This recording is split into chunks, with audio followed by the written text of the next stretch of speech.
इन तस्वीरों को और जैसे आप क्लोजअप जाता है उस टैप की तरफ तो साथ ही आपको जो पहनावा नजर आता है वित्त मंत्री का,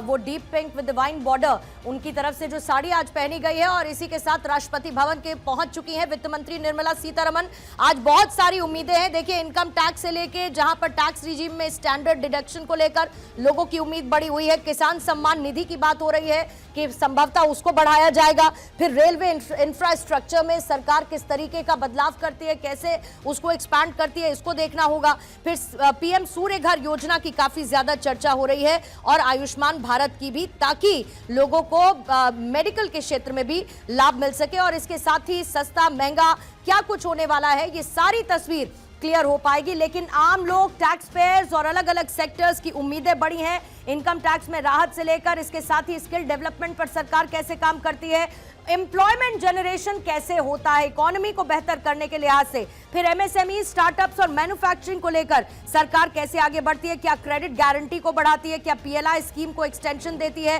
फिर इसमें ईवी, इलेक्ट्रॉनिक्स और consumer durables, make in India, इस मुहिम को सरकार मजबूत करती हुई मेक इन इंडिया को नजर आएगी, आत्मनिर्भर भारत की बात करती हुई और एक्सपोर्ट को बूस्ट करना, क्लस्टर डेवलपमेंट करना, फिर कृषि और ग्रामीण विकास कैसे देखने को मिलेगा, चाहे उसमें आत्मनिर्भरता के क्षेत्र में हो, बेहतर एग्री फाइनेंस हो, रूरल इंफ्रास्ट्रक्चर हो, फूड प्रोसेसिंग और साथ ही इंफ्रास्ट्रक्चर और ग्रोथ की बात करें तो highway, railway, defence, green energy, जिस पर कैपेक्स को क्या जारी रखती है सरकार और प्राइवेट इन्वेस्टमेंट को आकर्षित करने के लिए कैसे रिफॉर्म्स लेकर आती है सरकार, ये भी देखना होगा। मेरी सहयोगी अदिति ने इस वक्त मुझे स्टूडियो में ज्वाइन इन कर लिया है, तस्वीरें हम आपको लगातार दिखा रहे हैं